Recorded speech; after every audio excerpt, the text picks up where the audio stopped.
காலியாக உள்ள 8 தொகுதிகளில் நடைபெறவுள்ள இடைத்தேர்தலை சுற்றி பல்வேறு அரசியல் ஆலோசனைகள் நடைபெற்று வருவதாக தகவல்கள் வெளியாகி வருகிறது. அந்த வகையில் முன்னாள் அமைச்சர்கள் 2 விஜயபாஸ்கர்கள் உட்பட 7 சட்டமன்ற உறுப்பினர்கள் ராஜினாமா செய்ததாலும் முதலமைச்சர் விஜய் வெற்றி பெற்று பின்னர் காலி செய்த திருச்சி கிழக்கு தொகுதியும் சேர்த்து மொத்தம் 8 தொகுதிகள் தற்போது காலியாக உள்ளன.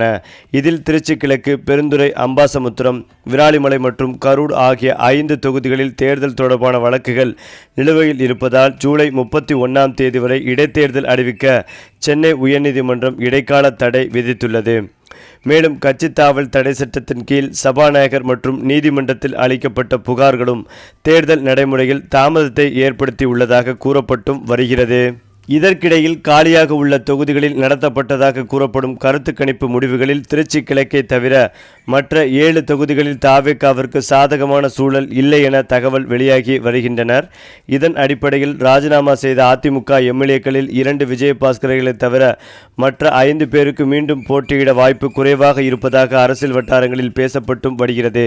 இதனால் அதிருப்தியடைந்ததாக கூறப்படும் அந்த முன்னாள் எம்எல்ஏக்கள் தங்களுக்கு பதிலாக பொதுத்துறை நிறுவனங்களின் தலைவர் பதவிகளை வழங்குமாறு கட்சி தலைமையிடம் கோரிக்கை வைத்துள்ளதாக தகவல்கள் தெரிவிக்கின்றன. பட்ஜெட் கூட்டத்தொடர் நிறைவடைந்த பிறகு உரிய முடிவு எடுக்கப்படும் என்று அமைச்சர்கள் தரப்பில் உறுதியளிக்கப்பட்டதாகவும் சொல்லப்படுகிறது.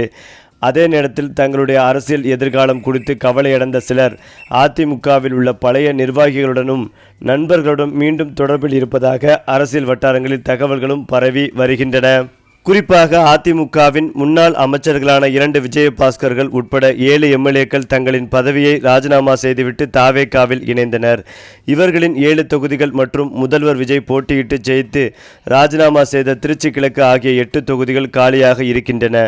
இந்த திடீர் ராஜினாமாக்களை தொடர்ந்து தமிழகத்தில் அடுத்தடுத்த இடைத்தேர்தல்கள் வரும் என எதிர்பார்க்கப்பட்ட நிலையில் சென்னை உயர்நீதிமன்றம் ஒரு முக்கிய உத்தரவை பிறப்பித்துள்ளது. தேர்தல் வழக்குகள் ஏற்கனவே நிலுவையில் உள்ள காரணத்தால் திருச்சி கிழக்கு, பெருந்துறை, அம்பாசமுத்திரம், விராலிமலை மற்றும் கரூர் ஆகிய 5 சட்டமன்ற தொகுதிகளுக்கு இடைத்தேர்தல் நடத்துவதற்கான தேதியை அறிவிக்க இந்திய தேர்தல் ஆணையத்திற்கு சென்னை உயர்நீதிமன்றம் இடைக்கால தடை விதித்துள்ளது. மொத்தமுள்ள 7 காலியான தொகுதிகளில் 5 தொகுதிகளில் தேர்தல் நடத்த நீதிமன்றம் ஜூலை 31ஆம் தேதி வரை தற்காலிகமாக முட்டுக்கட்டை போட்டுள்ளதால் அரசியல் கட்சிகள் தங்களுடைய தேர்தல் பணிகளை நீதிமன்ற உத்தரவுக்கு உட்பட்டு திட்டமிட வேண்டிய நிலைக்கு தள்ளப்பட்டுள்ளன.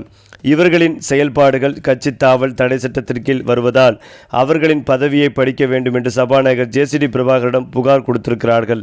அதிமுக தலைமை மேலும் நீதிமன்றத்திலும் வழக்கில் போட்டிருக்கிறார்கள். எடப்பாடி பழனிசாமி சபாநாயகரிடம் நீதிமன்றத்திலும் இந்த பிரச்சனை நிலுவையில் இருப்பதால் விரைவில் இடைத்தேர்தல் நடப்பது சாத்தியமில்லை என சொல்லப்பட்டு வரும் சூழ்நிலையில் 8 தொகுதிகளிலும் ஒரு சர்வே எடுத்து பார்த்திருக்கிறார்கள்.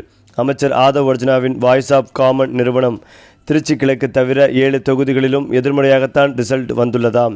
இதனால் இடைத்தேர்தல் எப்போது அறிவிக்கப்பட்டாலும் ராஜினாமா செய்த அதிமுக எம்எல்ஏக்களில் விஜயபாஸ்கர்களை தவிர மற்ற 5 பேருக்கும் சீட் இல்லை என விஜயின் உத்தரவின் பேரில் அந்த 5 பேரிடமும் தாவேகா பொதுச்செயலாளரும் அமைச்சருமான புசி ஆனந்த் தெரிவித்து விட்டாராம்.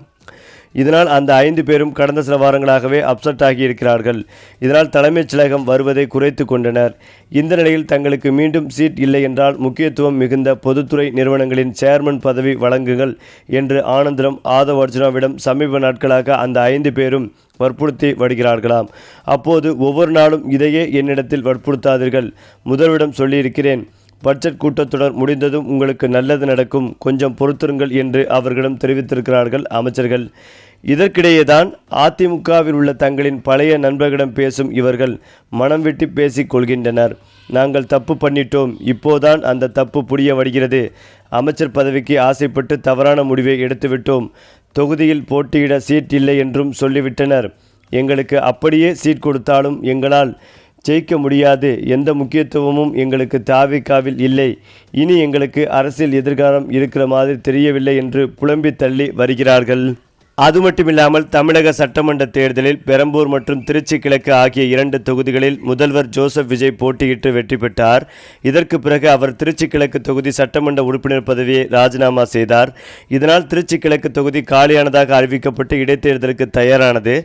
அதிமுக எம்எல்ஏக்கள் Madurantakam MLA Maragatham Kumaravel, Perundurai MLA S Jayakumar மற்றும் Dharapuram MLA P Sathyabama, Ambasamudram MLA Isakki Subbiah, Karur MLA MR Vijayabaskar, Viralimalai MLA C Vijayabaskar ஆகியோர் தங்களது எம்எல்ஏ பதவிகளை அடுத்தடுத்து ராஜினாமா செய்து தாவேகாவில் இணைந்தனர்.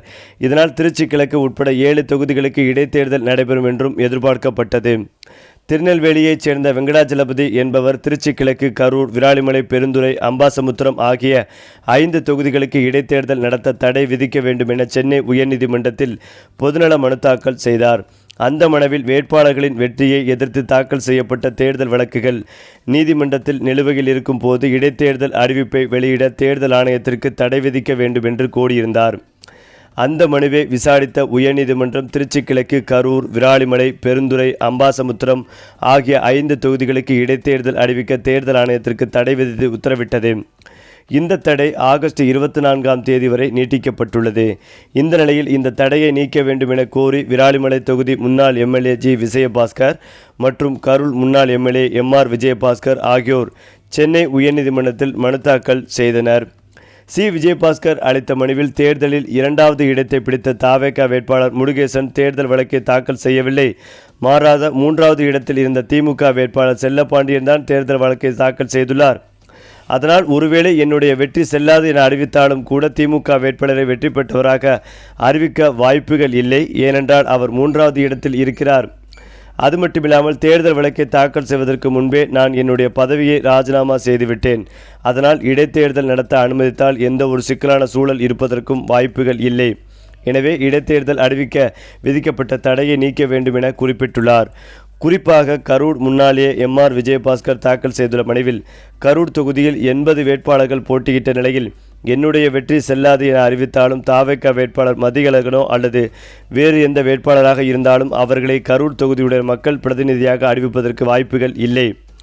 தேர்தல் வழக்கு நிலுவையில் இருக்கிறது என்கின்ற ஒரே காரணத்துக்காக தொகுதி மக்கள் பிரதிநிதி இல்லாமல் பாதிக்கப்படக்கூடாது. அதனால் இந்த தடையை நீக்க வேண்டும் என குறிப்பிட்டுள்ளார். இந்த 2 மனுக்களும் ஆகஸ்ட் 24ஆம் தேதி விசாரணைக்கும் வரவுள்ளது என்பதும் குறிப்பிடத்தக்கது. அதிலும் முக்கியமாக ஆட்சி பொறுப்பேற்ற குறுகிய காலத்தில் ஊழல் ஒழிப்பை முதன்மை இலக்காக கொண்டு செயல்படுவது மக்கள் மத்தியில் நல்ல வரவேற்பை பெற்றுள்ளது. அதே சமயம் ஆங்காங்கே ஏற்படும் மின்வெட்டு சிக்கல்கள் மற்றும் மின்கட்டண உயர்வு தொடர்பான புகார்கள் ஆளும் கட்சிக்கு சவாலாக அமைந்துள்ளன. திமுக, அதிமுக, பாஜக உள்ளிட்ட எதிர்க்கட்சிகள் அரசின் ஒவ்வொரு நகர்வையும் தீவிரமாக கண்காணித்து விமர்சித்தும் வருகிறார்கள். மெஜாரிட்டி எண்ணிக்கையை தக்க வைத்துக் கொள்ள இந்த 8 தொகுதிகளிலும் வெற்றி பெற வேண்டிய கட்டாய சூழ்நிலையில் ஆளும் கட்சி உள்ளது. மேலும் இந்த நிலையில் மகளிர் உரிமை தொகை 2500 இன்னும் மக்களுக்கு வழங்கவில்லை. அதேபோல 6 சிலிண்டர் இலவசம் என்பது குறித்தும் இன்னும் அதிகாரப்பூர்வமாக அறிவிப்பு மீதும் வெளியாகாதால் பொதுமக்கள் ஆளும் கட்சி மீது அதிருப்தியில் இருப்பதாகவே தற்போது தகவல்கள் வெளிவந்து கொண்டிருக்கிறது. மேலும் இந்த இடைத்தேர்தலை எப்படி முதல்வர் விஜய் சமாளிக்கப் போகிறார் என்பதே கேள்விக்குறியாகவே இருந்து வருகிறது. சரி, இப்போ நீங்கள் சொல்லுங்கள், இடைத்தேர்தலில் ஆளுங்கட்சி வெற்றி பெறுமா? இதை பற்றி உங்களுடைய கருத்துக்களையும் உங்கள் கமெண்ட்டில் சொல்லுங்கள். மேலும் இந்த வீடியோ உங்களுக்கு பிடித்திருந்தால் லைக் பண்ணுங்கள், ஷேர் பண்ணுங்கள், மறக்காமல் நம்முடைய சேனலை சப்ஸ்கிரைப் பண்ணிக்கங்க.